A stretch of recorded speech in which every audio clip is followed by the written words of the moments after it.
I would like to pass the floor now to our PRM of District 71, Angela Afigi. Angela? Thank you very much, Sarinka. Thank you very much.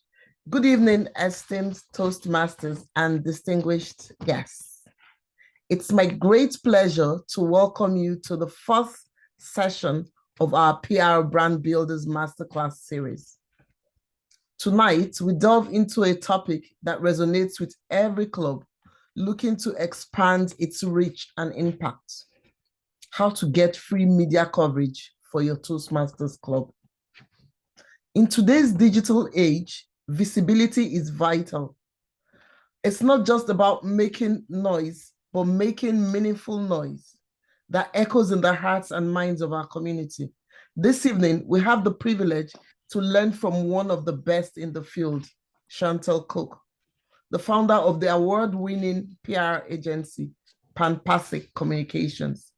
Chantal's expertise and insights will equip us with practical tools and strategies to elevate our club's profile without stretching our financial resources.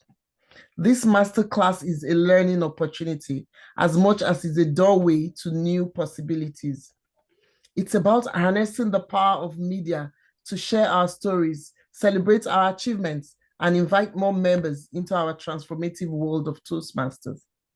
So let's grab this opportunity, learn with an open mind, and apply these practices to light up our clubs in the media landscape. Thank you all for joining us tonight. Let's make the most of this hour and turn learning today into action tomorrow. I'll now pass on to our IPT Didi, Elizabeth Jordan, to introduce the facilitator. Let the masterclass begin. Thank you very much, Madam PRM Angela. PDD Gerard, any other dignitaries on the line, Parliamentarian Larry, DD and DLT members, and of course Chantal. It's my pleasure to introduce our guest speaker tonight. I first met her 5 years ago when I was PRM, and I'm happy that throughout my years on the DLT, our organizations have worked collaboratively together. It's often said that a Toastmaster wears many hats, but I can guarantee you we don't wear as many hats as our guest speaker tonight. Chantal Cooke is an award-winning broadcaster and journalist turned PR guru. She is an author. She is, I'm not sure DJ is perhaps not the right word, a presenter of the Passion for the Planet radio, and the UK's first ethical radio. And she is a highly sought after speaker at conferences and high-level meetings. As I said, our paths have crossed because she has collaborated with, D91 and D71 have collaborated with her in publishing articles. And tonight, she's here to talk to us on something that is really important to us, particularly in our 100th year. And that is how to speak and get free coverage for Toastmasters. It's often said we're the best kept secret. We need to know how we can get more journalists interested in what we're doing. We have the expert here with us. And Chantal, you're very warmly welcome in District 71. So the floor is now yours to tell us about how we can get some free coverage from journalists. Over to you, Chantal. Lovely. Thank you very much. And thank you for such a lovely welcome as well. Good evening, everybody, and thank you for joining us this evening. I know it's kind of late and you're probably all going, I want my supper, but don't worry, I'm going to try and make the next 45 minutes or so worthwhile waiting for your supper. I'm going to share my screen because I have got some slides, which I hope are going to work. So let me just see if I can get that done. Are you seeing it okay? I think you are. Good. Yes, we are. I'm getting some nods, so that's excellent. Right. Okay, so tonight what we're going to talk about is how to get journalists to feature either your business, but the same obviously applies to Toastmasters in your district and so on as well. In fact, what I'm going to talk about is you can apply these principles for your Toastmasters district and your club and so on, but you can also apply them to your business as well. So hopefully a double whammy of learning tonight. So what I need to start off and talk about really is the most important thing to understand when you're doing PR is that it's a form of sales.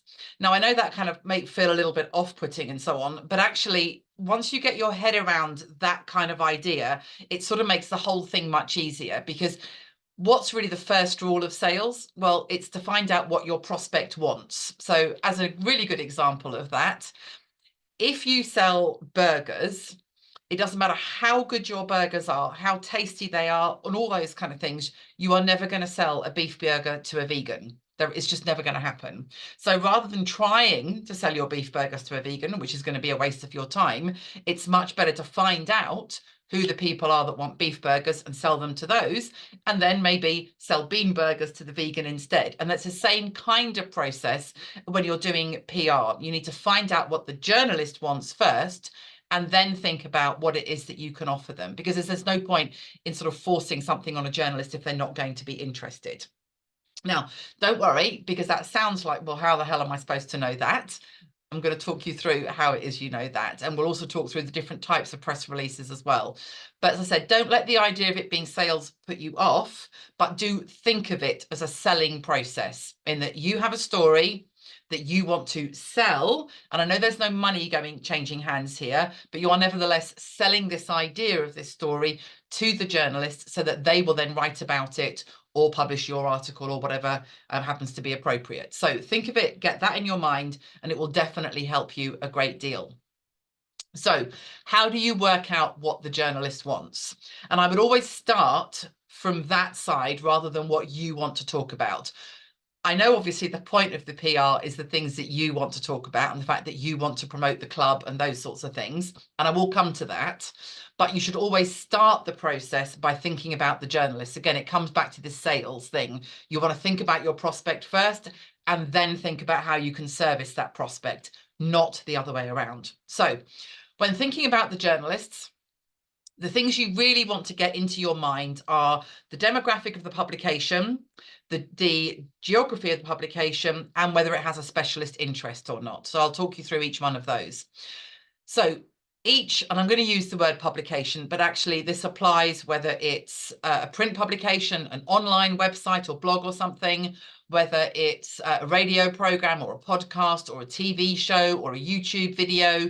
It even applies to influencers and so on as well. So I'm going to use the word publication or outlet as a shorthand, but effectively it covers all of those things together. So don't let that put you off. Don't make it think that I'm just talking about print media. I'm not. I'm talking about all media. So these publications will have a particular demographic that they will cover. So that demographic may be based on sex or on age or on earning income and educational level. So if we take national papers as an example, because they're quite easy and everybody generally knows them, is if you think about it, the type of person that the Times and the Telegraph is aiming for is very different from the type of person that, say, the Sun or the Express or the Mirror is aiming for.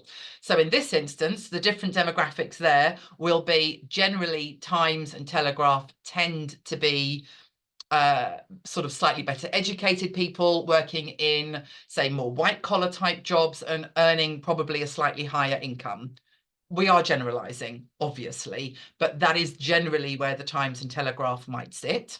Whereas, say, the Sun, Mirror, Express would be generally people who are perhaps have not been educated to degree level, are perhaps doing more blue collar manual work, and maybe don't earn as much, although I think we all know that a lot of people, especially in construction, seem to earn a lot of money. But anyway, whatever, the kind of general demographic idea is that these are people that come from, you know, probably have been university educated, have high level jobs. On the other side, there are the people who probably haven't had a university education and are doing more manual jobs. So that's one way of looking at the two different things. The other thing, of course, would be their political leanings. So Times and Telegraph tend to be right-wing, as does the Sun and the Daily Mail. But equally, say The Guardian, that's obviously a much more left-leaning publication. So that tends to focus on, yes, people who've probably had a better level of education, but tend to be more left-leaning in their thinking. And often, a lot of times, The Guardian aims at public sector workers, so nurses, teachers, those kinds of things. If we look at the Daily Mail, I think we can all kind of know where that's going. That's a very right-wing publication, very middle class in its aim, or in its target audience. It'll have different sections within it. So it'll have a female section for women, it'll have a sports section, it'll have a driving, a motoring section, and so on. So you can see it's got different demographics. So although they're all national papers, they have these quite different demographics. And the same would apply if we looked at the glossy magazines. So if we look at things like Marie Claire and Cosmo and so on, they're kind of those glossy magazines aimed specifically at upwardly mobile women, generally slightly younger, so sort of 25, 35 kind of age range, maybe kind of starting off on their career, or at least kind of, you know, the early stages of their career, or perhaps taking a pause for early motherhood. When I say early motherhood, what I mean is as in young children, the early part of motherhood. So, you know, you've got that. On the other hand, you've got magazines like GQ, which are aimed very specifically at men, tend to look at luxury goods, so watches, cars, those kinds of things. Or you've got FQ, which is Father's Quarterly, which, as the name implies, aimed very much at new dads. So there you can see there's all these different kind of demographics, which could, as I said, be to do with age, they could be to do with educational level, they could be to do with income level, they could be to do with political leaning, all of those sorts of things. But that's one, each publication will have a particular, or perhaps maybe one, more than one, but they'll have a kind of particular demographic that they're aiming at, and they're there for these types of people. So whatever you're pitching to them has to be relevant to their type of people. You've also got to consider the geography. So this is particularly important when it comes to local clubs, because if you're talking about something that's very specific about your club, then really the only geography that's going to be interested in that is going to be the local area. So your local papers, local radio, those kinds of things. If, on the other hand, we're talking about Toastmasters in general, so the whole of the 2 districts across the UK and Ireland, then of course we're talking about a national geography. And therefore we need to make sure that the things that we're pitching to those particular publications, A, those publications have a national geography, and B, that the stories that we're offering them are relevant to people all the way from Land's End to John O'Groats to Dublin to Belfast and everywhere else in between. So we want to make sure that we consider the geography, and that geography is that we're offering them is relevant to the geography of the area that they are covering. Now, some cover a very small area and some cover larger areas. So, you know, ITV regions will cover quite a big region. On the other hand, BBC local radio will probably cover 1 or 2 counties. Whereas some of the much more local radio stations, so some of the community stations and so on, they may literally cover an area which is, you know, 30 square miles and not much more. In fact, considerably less than that in London. In fact, a very small area, maybe even just an area of, say, 10 miles or something like that. So you really want to think about what's the geography and how can you tap into that geography with the story that you've got. Or, as I say, if you're a local club, then the relationships that you want to build and the contacts that you want to get are the ones that sit within your geography. And that's good because it makes it a bit easier for you because there's actually less work to do, so that's handy. But if you think about it, who is your target audience for a local club? It has to be people who are either living or working locally, because someone at the other end of the country is less likely to want to join your club. Unless, of course, you hold all your meetings online and Zoom or something, then I guess there is a difference. But there's still that feeling of wanting to be part of a group that is local to me, rather than, you know, me being in Edinburgh and the club being in Cardiff or something like that. So there's 2 things, the demographic and the geography. And then the third thing is the specialist interest. So I have touched on this a little bit. So specialist interest would be things like a publication, let's go really specialist, like Anglers Weekly, or Anglers Monthly now, actually. So Anglers Monthly. So that's a publication. Its geography is national, but its specialist interest is very much angling. So it's only interested in stories that are relevant to anglers, and its demographic we can kind of make a general guess as to anglers are generally going to be male. Not many female anglers, not exclusively male, but generally male, and generally older, generally, although again, we are kind of, I can't help but obviously generalize with these things, there are always exceptions to the rule, but you can see there's sort of a demographic there. They're going to be thinking more about men than they are about women. They're going to have a geography, which is anglers all over the UK, and their specialist interest has to be angling. So if it's not about angling, they're not interested. So each publication will have a demographic, will have a geography, which could be local, national, regional, or whatever, and it will have a specialist interest. Now, you can argue with the national papers that's a little bit more tricky to sort of determine what that specialist interest is, but the way to think of it is what's the political leaning that they've got, and then do they have sections within the publication which have a specialist interest. So I mentioned the Daily Mail, that has obviously the female section, only interested in stories relevant to women. Sports, obviously only sports stories. Motoring section will be very specifically about cars and motoring and so on. So within that particular publication, and the other nationals have similar kind of what we call verticals within them as well. So those are where your specialist interest bits would be. So let's say you wanted to pitch to the Daily Mail, and it was a very much a female orientated story, then you wouldn't go to the Daily Mail, news section or to its, motoring section. You would go to the editor of the female section. So that's kind of how it works. So when you're thinking about the publications that you're going to be pitched to, I'm not saying that you have to do masses and masses of research and, and make a really carefully plotted graph of all of this information. But generally speaking, have a think about the demographic, have a think about the geography, and have a think about the specialist interest. And if you can get those things in your mind and then think about the topics that match those three things for them, then you are well on your way, well on your way. That will make one of the single biggest difference, is understanding those three things and then pitching accordingly. So now let's talk about it from your point of view, because we've kind of looked at them for a minute. Now we want to think about, well, what sort of stories can you pitch to them? What would be relevant as a club to get you coverage? So there are I kind of see it as 6 different ways of getting media coverage. One is with news. So this is the traditional news release that most of us know about. So if you've won an award or, or something like that, then generally a news release is the kind of thing that you would be doing. That's a very traditional thing. Won an award, somebody in the club has, won a particular award within Toastmasters or external to Toastmasters, or for example, you're holding an event locally or something like that. That's traditional news type things. It's news. So those sort of press releases, they do very well with local papers. They don't do so well beyond local papers, but obviously since a lot of your target audience will be those local publications, then I would say news releases definitely are something that's worth considering.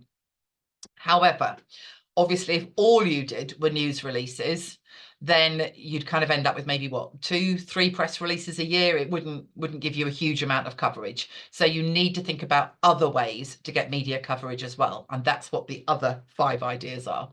So the second one is reactive. So the reactive press release or the reactive story is one where there's something that's happening external to you. So it's got nothing to do with Toastmasters, but it's a really big story, and therefore it gives you an opportunity to comment on it. So these can be things like, I don't know, say a big blue chip like BT is releasing its quarterly results. So the press will cover BT's results, whether they've gone up or down or whatever it is, and then they will look for people who can comment on those results. So that's one way of doing it. In tech areas, it might be new releases from Apple or Microsoft or something like that. Again, people can comment on that. Or it could be, again, I appreciate a lot of these are not going to be relevant to you guys, but as ideas, it could be things around new legislation or something that's happened in Parliament. Maybe it's to do with some sort of scandal, or, you know, the clothes that a particular female MP is wearing, or whatever the big story happens to be at the moment. So basically what you're looking for is a story that has nothing to do with you, but you have an expertise that gives you, I'll use the word right, but gives you the right to comment on it. So in other words, you know, someone like me, I could comment on a PR related story. So if there's a PR disaster, yeah, you kind of go, well, she's a PR expert. It makes sense that she's commenting. Clearly, I wouldn't comment on something like, well, BT's results, because who am I to give any information or any insight into BT's financial results? I'm not. So you need to look out for stories that are relevant to you and that you have a reason as to why you would be the right person to comment. And of course, you have something insightful and different and interesting to say. What you want to do with that, if you see that story, you have to do your reactive press release immediately. So you can't wait a couple of days. So it's basically, you wake up in the morning, you hear it on the radio, you see it plastered across the front pages of the newspapers, you jump on it and you send out your comment to the press straight away. This will be less useful for local press, more useful for getting national press, but of course no harm in your club getting national media coverage as well. That's all a good thing. Third one, but again, if you waited for your news and your reactive, you know, maybe 4 or 5 press releases a year at the most, I mean, at the absolute most. So again, you need more things. So piggyback is another way of doing it. So this is being inspired by, again, things that are external to you that you can kind of piggyback off the back of. So they're not reactive. They're more that they kind of, I said, they inspire you. So it could be, good one is, you know, new year. So new year, new you, or new year kind of overcoming your fears, or setting yourself some goals, or, you know, learning a new skill or something. All of those would work for Toastmasters clubs for a kind of like a new year type piece. Or it could be Christmas gifts. So, you know, if you've got a book or something like that, or you sell product or whatever, those are good for gift guides, for example. Or it could be piggybacking off the back of, say, the summer holidays or half term or Easter or something. Could also piggyback off the budget, for example, if I think there's something you want to talk about in relation to that. So it's, or a movie release is another good one, for example. We piggybacked for Toastmasters.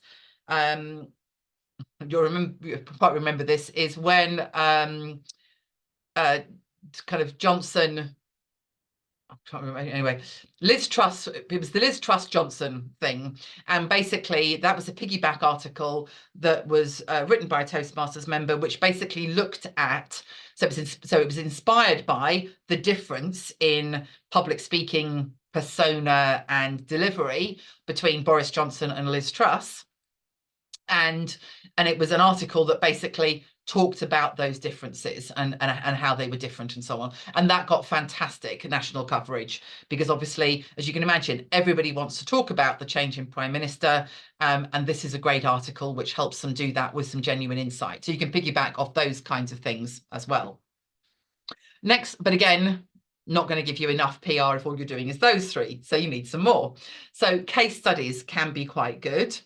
Again, they can work well for local press. So if you've got somebody who's got, it has to be quite dramatic, a case study. It can't just be, oh, I was a little bit nervous and now I'm not so nervous. It has to be something really quite meaningful. So I'll give you a bit of an example of what a journalist once said to me, and he was only half jesting when he said it.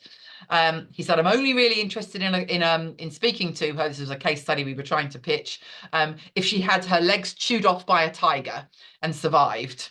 Now, clearly, I don't think he really wanted her to have her legs chewed off by a tiger, but you can see by the kind of dramatic story he's looking for, it's not just a case of, oh, it was a little bit bad and now it's a little bit better. It has to be, you know, literally kind of, I couldn't leave the house and now I stand on a stage speaking to thousands of people, would be a, you know, a good case study, not something that's less dramatic than that, really. So again, that can make case studies tricky, because obviously finding those big dramatic stories is not always that easy. And of course, the person who is the case study has to be willing to be named, to be photographed, to be interviewed, and all those kinds of things. So if you've got a great case study, they are fantastic. But again, I recognise that they probably are quite few and far between. But you never know. Keep a lookout for them because you might find that perfect one. Another option then is reviews. So this would basically mean inviting journalists to come along to an event or to come along and try out a club or something like that. Again, not ideal because a lot of journalists don't want to do that these days, because you can imagine they're all really busy, as are we all. They don't necessarily want to give up their time coming along, but it is definitely worth inviting them. Sometimes it can lead to something else. Or if you're having a speaking competition or something like that, that's open to the public, then you could invite them along to that to review it or talk about it and so on. So inviting them along for reviews is a nice way of doing it. Often doesn't result in the journalist coming, but does result in a conversation with the journalist, which can then lead to something else. So it's a good excuse, if you like, for getting in contact with the journalists. And then number 6, and this one is my favorite, because this one you can do month in, month out, continuously for every club across the UK, if that's what you wanted to do. And you can get coverage ongoing all the time. So the news, the reactive, the piggyback, the case study, and the reviews, they're all good. They're all important. Use them if you can. But to really get that coverage coming on a continuous basis, you want to use what I call the proactive pitch. And this is generally what we use for Toastmasters nationally, doing the PR as well. This is what works really, really well. So basically what this is coming up with a topic that journalists will be interested in, then writing an article, and it can be inspired by the time of year or something like that, but it doesn't have to be. It can be very general. So for example, the topic that we've just done for Toastmasters is podcast presentation, tips on how to do really good podcast presentation. So as you can see, that article could go out in October, in June, in May, in January, doesn't really matter. So it's a kind of what we call an evergreen topic. You've worked out that that topic's one that you want to talk about as Toastmasters. You've got the expertise to talk about it. And of course, it's one that some of the target publications would take. So for example, with the podcasting one, that's a really good one for both B2B publications, because obviously a lot of businesses want to have podcasts, but also for some of the lifestyle publications too, where, people are thinking, people in all sorts of different walks of life are thinking about having a podcast or have their own podcast. And this is offering them tips on how to be a better podcast presenter. So those kind of topics as evergreen topics, the way to do it is to come up with your topic based on obviously who you want to reach and what expertise you've got within the club and so on. You write the article first. I know that sounds like a slightly backwards way of doing it, but bear with me. So you write the article first. Then when you're happy with the article, and I would get someone else to sense check it and proof it for you. It's very difficult to do those two things to your own writing. So sense checking basically means I'm reading this, I'm understanding it, it's answering my questions, it has a flow, a structure, and so on, much in the same way as you would give feedback to someone who was giving a talk at a Toastmasters club. It's the same kind of idea. It's go through it, give feedback on it, help that person hone that article into something really good. And of course, writing for speaking is very different for writing, if you see what I mean. So you do have to kind of not try and just go, oh, well, I've got this great speech that I do, I'll just literally type it out. It doesn't quite work that way. Can often be a good place to start, but it cannot be the exact same thing. It doesn't translate. But anyway, so you write your article, get someone to sense check it, and get someone else, or the same person who's sense checking it, but get someone else other than yourself to proof it as well, to make sure there aren't stupid typos in there or missing words, because it's really, really easily done. Then when you've got your final article, you then turn that article into a pitch. So what you do is you basically say, dear journalist, would you be interested in an article about? And because you've already got the article, you know what it's about and you know what it covers. So you can go about so-and-so and covering these topics, bullet point, bullet point, bullet point, bullet point. The article is by, and this is a little bit about the fact that you're an expert and from this particular Toastmasters club. And then you kind of say, and if you're interested, come and talk to, please get in touch and we can get this article ready for you. So it's as simple as that. And that's why if you write the article first, it's really easy to write the pitch, because it is literally just, are you interested in this topic? and make sure the topic that you're pitching to them doesn't have a clever title. It needs to have a does what it says on the tin title. So if you're giving them top tips to improve your podcast presentation, that's the title of your article, not something clever that, you know, might be really clever alliteration and, you know, quite funky, but actually doesn't really mean anything. It has to be does what it says on the tin as a title. So you just go, would you be interested in, you know, the article can cover these things briefly. I'm literally talking bullet points, and, you know, the expert is, you know, please get in touch. And it's as straightforward as that. For doing those proactive pitches. And the great thing is if you sit down as a club, and you could probably quite easily come up with 12 different topics that you could do throughout the course of the year, that you then write those articles and you're doing a different topic every single month, getting coverage for your club.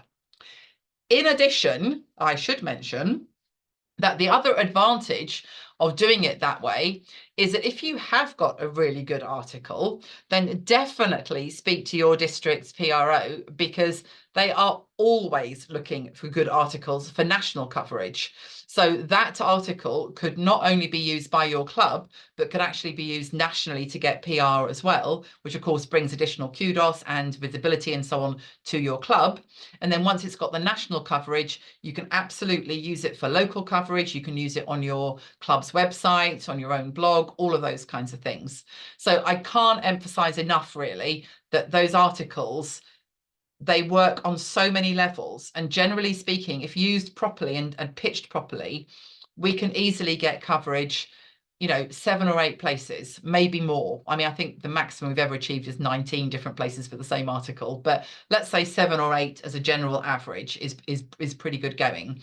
So it's not like you're writing one article for one piece of coverage. You're writing one article and you're leveraging that 8 times. So it's really, really worth it. So I would do that for your own clubs, but I would also really consider passing some of those articles onto your district, to your district PRO as well, and then seeing if they would be suitable for national PR too.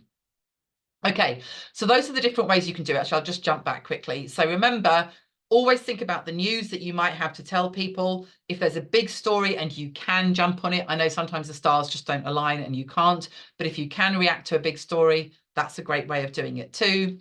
Use the piggyback way as a way to inspire you, either for articles or for other press releases.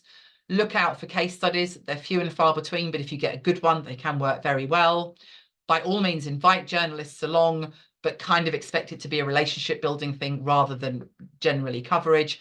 And definitely think about articles and this idea of a proactive pitch. So if you were doing your PR planning for the year as a club, I would look at all of these things, but I would definitely try and put at least every other month a proactive pitch in there. I would try and do 12 if in an ideal world, but realistically, you know, bearing in mind other people have got things to do as well in their lives, maybe something every other month. And then if one of the other options, the 1 to 5, come up, you can always take one of those pitches and move it to a different month and insert one of the 1 to 5 in there instead. So that kind of give you a plan that you can work to, because as we all know, if you don't plan, you know, things don't happen. So you definitely want to create some kind of a plan that goes, okay, this is what we're doing. We know you're doing this, this is how it's working. You know, that's definitely the way to do it, because PR is about consistency, regularity, etc. It's not just about, oh, quick, one thing out. I've got a bit of coverage. Great, that's the PR done. You know, if it were as simple as that, no one would ever advertise, because, you know, you'd only have to hear about something once and that would be it done. We know it doesn't work like that. People have to hear and see things a number of times. And of course, we're all busy and getting so much information that actually, as a club, you need to be in a number of different places before somebody might actually even notice that you exist. And that's just the way life is, unfortunately. Before I talk about leveraging the coverage, which I will do because this is really important, I know someone is bound to ask me, where do you get the contacts from? So before I get asked that question, I will answer it. So if you're a local club, then really your key targets are going to be your local media. So that means your BBC radio station, your commercial station, any community radio stations, if there's a local TV station, or at least your BBC TV region or your ITV region, but also there could be quite a few places do actually have local kind of cable type TV channels that can often be on YouTube and things like that. So do kind of hunt around, ask around to what people consume locally that is a local media outlet, plus of course local websites and local papers. All of those are going to be your key targets. Now, there are databases that you can subscribe to, but honestly, they're not worth it. Well, they're worth it for us, but they're not worth it for you, because they're around about $5,000 a year, and you'll be looking at sort of pulling out 7 or 8 contacts from there. So seriously, for £5,000, really not worth it. Worth it for us as an agency, because we're dealing with lots and lots of different clients and lots of different stories. So we're in and out of that database, you know, 10, 15 times a day minimum. But for you, really not worth the money. There are things where you can get journalist alerts. Again, not worth it for you. They're not the right kind of alerts for the things that you want. Most of them are people looking for product or experience type things. And again, they can be quite expensive. They're probably in the region of about £1,500 a year. And I'd be surprised if you got even one piece of coverage from something like that. So yes, they exist, but I wouldn't suggest it for Toastmasters in general or for the local clubs. There are things called journo alerts, journo link and so on, where you can upload. She's not called journo link, it's called, it'll come back to me, but basically press link. It'll come back to me. So basically what you do is it's a website where you upload your press release and then you click where you want it to go, as in the types of places you want it to go, and then it sends it out for you. That can be worth it. They're about £110 per press release that you send out. I don't mean per person you send it to, I mean per topic of press release that then goes out. So that's quite good, but obviously it's £100 each time, and you don't know who it's going to. So you're not building your own contacts list. So not a bad thing, but I think, to be honest, if you had £100 to spend, I would probably, you know, employ a school leaver or a virtual PA or something like that to do the research for you, which is kind of where I come to. The best way of finding the contacts is literally do your own research. So go to those websites and radio station websites and, you know, and the local paper and pick up a copy or whatever, or if there's one of those nice glossy magazines for your area, like quite often there's, you know, there's nice kind of ones that sit in hotels locally, you know, pick up a copy. They will almost always have the contact details inside. The website will definitely have them. And then just really pull together your own spreadsheet of those contacts. And if in doubt, if you're not sure who to contact at the outlet, then for anything print or anything written, so basically websites, print, etc., you're looking for the editor. If in doubt, go for the editor. And for anything broadcast, as in podcast, radio, television, video, etc., you're looking for the producer. So if it doesn't make it clear and you're not sure who to go for, editor for written, producer for anything that is broadcast, and then draw up your own list. And I said you probably won't have more than 12, 15 contacts on there, and that's perfectly fine, because those will be targeted contacts for your club. And really having hundreds of contacts, if they're not targeted, isn't really going to help you very much. You're just going to get a lot of irritated people asking to unsubscribe. So just go for the targeted stuff. That's where you want your coverage. So go for those people. Make your life easier for yourselves. Okay, then just to finish off, let's say you've done all this great work and you've got yourself some coverage, which I hope you will do. Then you really want to leverage that coverage, because getting the coverage is one thing. That's great. It's powerful. It's really good, but you can do even more with it. And of course, the even more means that you're reaching more people. You're also building the kudos of the club. You know, you're having more touch points with people as well. So you definitely want to leverage all the coverage that you get. And I would do that by, and of course, I realize this may not be possible for every club, but I will go through it anyway, is if you've got a website, definitely list all your coverage on the website. If you've got social media channels, definitely share it on your social media channels. If you've got a place where you meet as a club or something like that, then maybe it's relevant to print it out and put it on the office wall, or, you know, I don't know, if you're a member of the club, even you can put some of that, and you, one of the people who's featured in that coverage, pop it up on the wall in your shop or your office. You can also put on your website or on your email signatures that you were featured in, and then maybe pick out a couple of places that you have been featured in. If you do a newsletter, definitely include your coverage in your newsletter. And again, probably not relevant to clubs, but I'll mention it for businesses. If you're doing pitch decks for pitching to people, or you're raising money or something like that, then often coverage in a pitch deck can be a really good thing to include as well.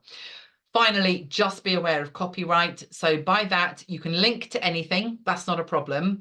But what you can't do is say, take a magazine, scan the article, even so it's your article or your coverage or whatever, it's talking about you, and then share that PDF. Because what you're effectively doing is you're taking something that belongs to them, that's their copyright, and then you're distributing it for free. And what they want, of course, is people either to buy the publication, because that's how they make their money, or to go into their publication to read it, because that's how they get their advertising. So the same would apply if you were on the radio. You can't record that interview and just use it yourself. You'd need to get permission first in order to do that. Some stations are happy to do that, some aren't. So just be aware of copyright so that you don't kind of come across that, because that can be a bit of a problem. Okay. I think that's everything. So I'm sure you're going to have loads and loads of questions. More than happy to answer them in the few minutes that we've got remaining.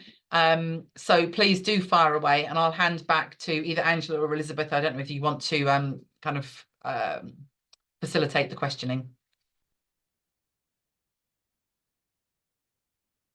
Thank you very much, Chantal. That was really wonderful. Thanks for that session. I will now hand it back to Elizabeth. Oh, I'm delighted to be facilitated that. Well, we have had an absolutely brilliant presentation from, as we know, our award-winning journalist and PR expert. Now is the time to show that all those questions that we're constantly, mulling over. Here's the expert with us. Who's got the first question, please? Chantal, would you mind stop sharing? Then we can see you. That's the key thing. Okay, who's got the first question, please? Christina. Can you see that? Oh, Christina Heston had her hand up. Christina, would you like to ask your question, please?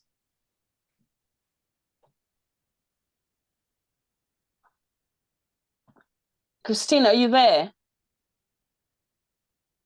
Okay, whilst we're waiting for Christina, PDD Gerard has had his hand up. PDD Gerard, what's your question, please?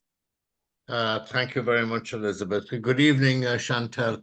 It was really a treasure to meet you on screen, because I have a distant relationship with you for about the last 4 or 6 years. But anyway, we've been working for D71. My question comes from in that D71 includes the 2 islands of Ireland and the United Kingdom. Now, where you mentioned with regard to newspapers and described it very well, excellently, have you any reaction or comment on Irish newspapers? If you do know, please. Yeah, so obviously the Irish newspapers, they will, a bit like Scotland and Wales, they will consider obviously their area to be national, understandably, and therefore what they're looking for, if you're in Northern Ireland, for example, then so for example, if you want to get into a Northern Ireland paper, as an example, then your story has to be relevant to Northern Ireland. So there's no point in giving them something that's relevant to England. It has to be relevant to Northern Ireland. Now, that doesn't mean that your writer of the article has to be based in Northern Ireland, because obviously, let's just take podcast tips as an example, is even whether the writer's based in England or in Wales, Scotland, or in Ireland, either part of the island, then those podcast tips are still relevant. So that's okay. And that's not a problem. But obviously, if you wanted some other kind of story, then you'd need to make sure that it was relevant to their geographical area.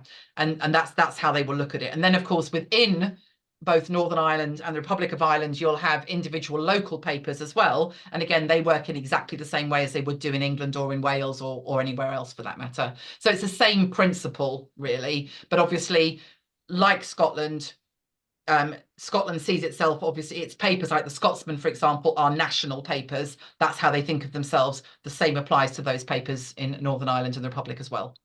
Yes, thank you very much indeed. I was going to tease it out of you whether it was the Irish Times or the Irish Independent, where your classed papers, like who goes to university or who is a blue collar worker. Did you get my point that way? Oh, I do. Off the top of my head, I couldn't tell you. I'd have to look it up in the That's database. okay. Sorry. And also you answering in part of your response to the question that I asked is where does the reactive part go to? And you know, Right. what's relevant to Ireland goes to an Irish paper, obviously. Absolutely. Yes. Yeah. So if it was a big Irish story, Yes. then obviously it would go to an Irish paper because it's less likely that the national papers in England would be interested in that. But of course, these things do, you know, flood over depending on what the story is. But absolutely, if it's relevant to Ireland, it goes to Irish papers. If it's relevant to Scotland, it goes to Scottish papers, etc. Same kind of principle. Yes, we're not all that keen on how people or ladies in the Member of Parliament dress themselves. But anyway, we let that to you people in the Yeah, audience. I know. Thank you very much, Chantal. It was lovely to hear you, and you did excellently well to our district. Thank you. Okay, I can see Dee Danny, you've got your hand up. What's your question, please? Yeah, I was just wondering if you're approaching a paper or the radio, is it best to send a press release? Is it best to phone them? Okay. Speak to somebody and then send a press release? What's the best way to do it? The ideal would be to send the press release first and then follow up with a phone call. And I'd probably follow up with a phone call, I mean, depending on the urgency of the story, but let's just say it's your proactive release, or it's a news release that's, I don't know, about an event in a couple of weeks' time or something. So it's not super, super urgent. Then I'd probably follow up the following day. I wouldn't follow up the same day. The reactive pieces, to be honest, I probably wouldn't follow up, generally speaking, because they'll be so busy working on the stories that you calling them and interrupting them is not necessarily going to help with that. Whereas with things like the proactive pitch or a news release about something in the future, then yeah, a follow-up phone call can work very well. And sorry, are there examples of good practice in press release writing? Keep it brief. Get to the point as quick as you can. Think about what's interesting to them. So often people want to include, and I do understand this, but you can see it from the journalist point of view, they want to include like lots of thank yous to these people or mention those people and so on. And that's not the story. It's like you need to think about it in terms of what's the story here and how do I get to that really quickly and tell them what it is. And it should, partly that story should be in the title. So, you know, if it's, club wins international award, local club wins international award, then that's your headline. The local club has won an international award because that's the story. And then secondary to that is obviously how it won the award. Yes, you do want to know that, and who the award came from and all those kind of things. But the story is that this is a local club, but it's won an international award. So that's the bit you want to get to quickly. Okay, thanks very much for that. Okay, Elizabeth, I think Christina's questions in the chat. She has. I wonder if she could ask her own question. Does she want to ask a question, or does she want it to be asked for her? Christine, can you ask your question, or should I ask it? I assume her microphone is not working. Okay, let me find it and ask the question. There are various questions in the chat. I know there's several questions there. The question. Yes. Okay, so here is Christine's question. We have an election about to be called in Ireland, so my press releases have been squeezed out of local papers in recent weeks. How can I get around this? Not easily is the answer. So generally big events like that do tend to squeeze everything out. It is just one of those things, unfortunately. So if hopefully it's a story that can wait, in which case I would wait and just not even waste your time doing it right now. The other thing is, if there's a way to give it a relevance to the election, that would be another way of trying to get around it. But generally speaking, yeah, big stories like that, I mean, they're great for reactive stuff, but they are a pain in the neck when it comes to doing PR because they will block everything out. It is just the way that it is, unfortunately. Okay, another question from Hassan Aiden. What PR advice do you have for a corporate club set up for a London local authority, what do you think of setting up a LinkedIn page? Okay, so the second question's easy. Yes, I would set up a LinkedIn page. I think that's definitely a good thing to do. In terms of PR, so the because it's sort of an internal club, which means that I'm assuming from what you've said that therefore general public are not kind of invited to this, if you like. It has to be people working within the local authority. Then obviously PR is really an internal PR thing within the local authority's newsletters, or maybe it's intranet or something like that. But of course, there are also local government publications too.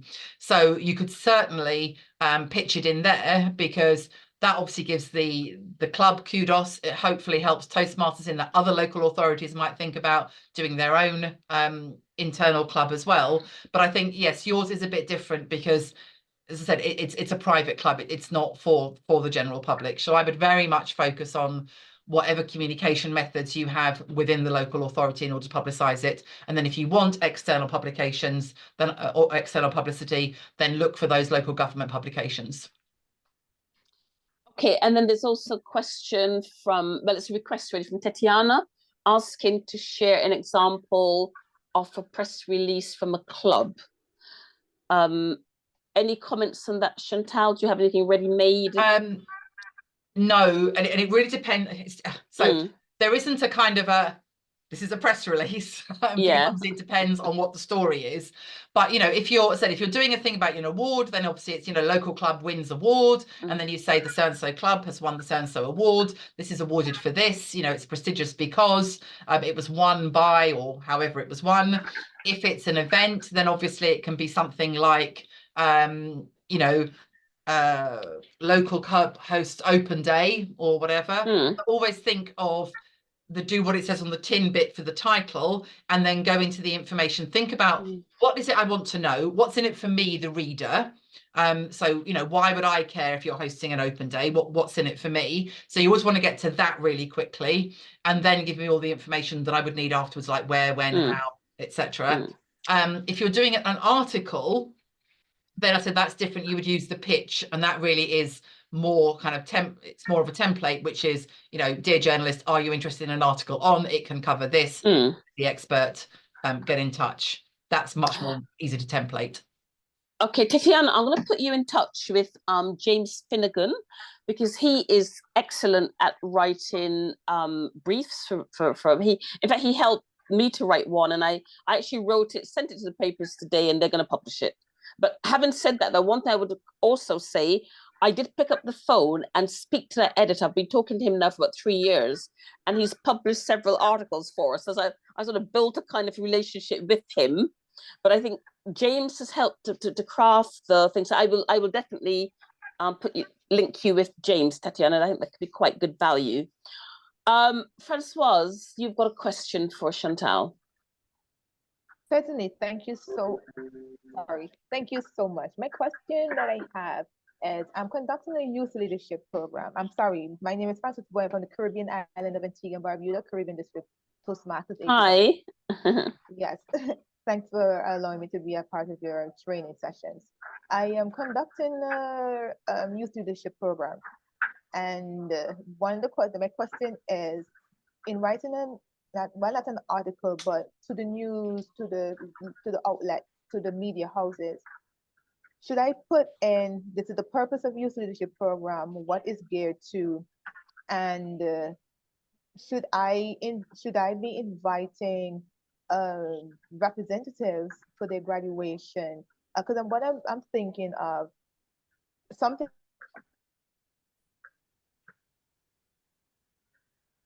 Oh, have we lost you, Francoise? Oh, all right. So sorry, are you saying what should you put in the press release?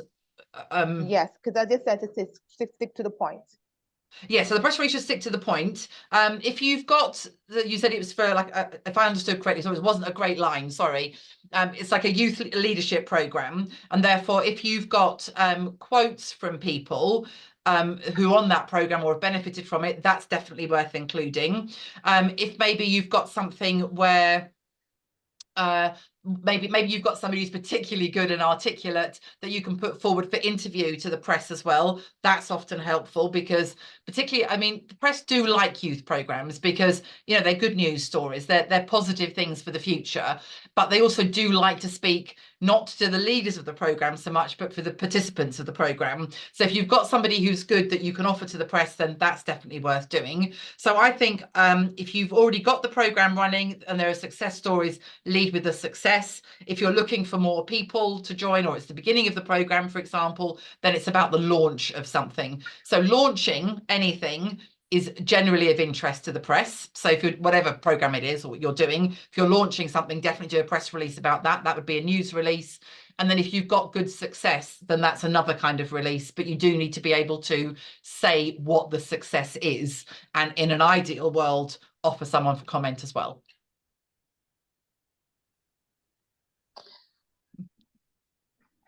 Thanks for your question, Francoise, and welcome from the Caribbean, joining us from D81. Another question for you, Chantal. Would you like to comment on the word length of a press release article? Yeah. How long should it be? Okay, so a press release somewhere between 5 and 750 words, something like that, roughly. So if you were printing it out, it would be one side of A4, and preferably on that one side of A4 would also include obviously the contact details and so on at the bottom and stuff like that. Now, obviously, people aren't printing this stuff out, so it's, you know, it's not a strict thing, but I would say in general, a press release somewhere the 500, 700 word mark is about right. There's, you know, it probably isn't much of a story if you haven't got 500 words worth of stuff to say, but equally, if you can't say it in 750, then you're probably giving them too much information. So somewhere in the middle of that. In terms of the articles, if you were writing one of those proactive articles that we talked about, I would aim for somewhere between 1,000 and 1,500 words in the original article that you write. And then obviously, if someone comes back to you and says, you know, oh, can I have 800 words? Well, it's relatively easy to come back and sub that down to 800. But when you're originally writing it, I'd aim for somewhere in that 1,000 to 1,500. What about photographs and so on? How many should one send to accompany the releases?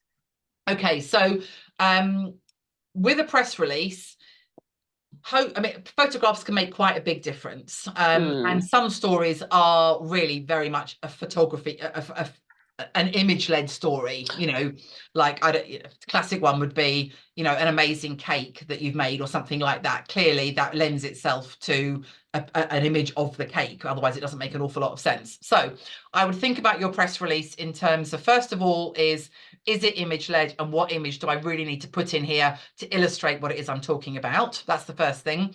Then the second thing would be, and what images, obviously, what other images do I have, or what images could I use to illustrate this, even if it's not a particularly image-led story? So clearly, winning an award, you do want a picture of the person receiving the award. But if it's an open day at the club, then a nice picture of, you know, lots of people gathered together having a good time at a Toastmasters club is obviously a really good image, because that says something without me even having to read the article. So images are really important. Headshots, if you're going to be an author, also really important. And I cannot stress enough that everybody professionally should have a decent headshot. A headshot of you with your mate cropped out of the corner, or you leaning against the bar with a pint, or, you know, or you clearly at a wedding with a hat on with a fascinator on top of it or whatever. You know, those are not appropriate professional photographs. They do not work, and they say all the wrong things. So imagery is really important, but it has to be decent quality. We look at the image first, and we get a huge amount of information from that image. So make sure that image is saying what you want it to say. So get a decent headshot done, get it professionally done. It does not have to be expensive. You know, a lot of local photographers will do it. You're talking about 70 quid or something. I mean, it's not a lot of money, and you can use it for quite a long time. You know, I know that obviously we've all got pictures where we look a bit younger than we actually are, but, you know, at least you've got a decent picture. So definitely get a decent picture done, you know, get it lit properly, get it looking the way, get it giving the image that you want to give to the world. So definitely do that. And go back to answer your question. The first bit of the question is, I would never send an image as an attachment, always send it as a link. So if you've got a Google link or a SharePoint or something like that, then send it as a link, because attachments often get caught up in firewalls, particularly with bigger publications. You've got very strict firewalls and things.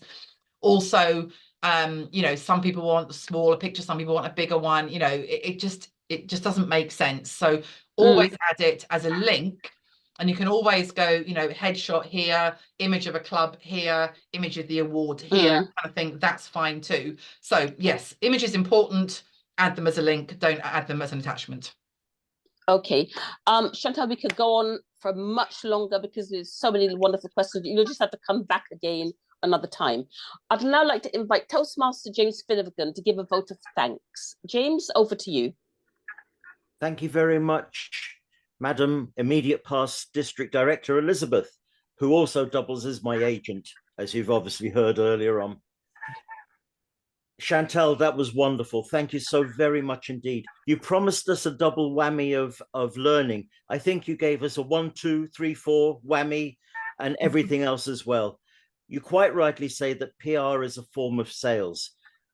Can I just, on one point, particular 2 points, you say we have to be consistent and regular and to send in articles that does exactly what it says on the tin. But I think your major point tonight was building up your own contact list.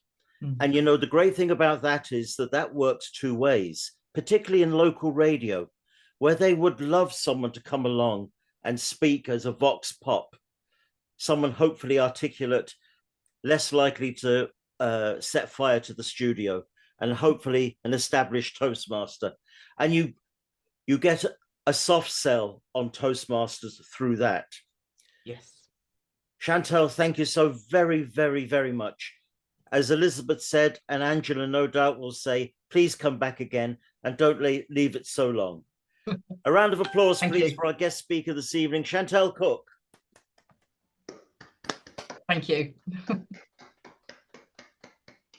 Thank you, Ed.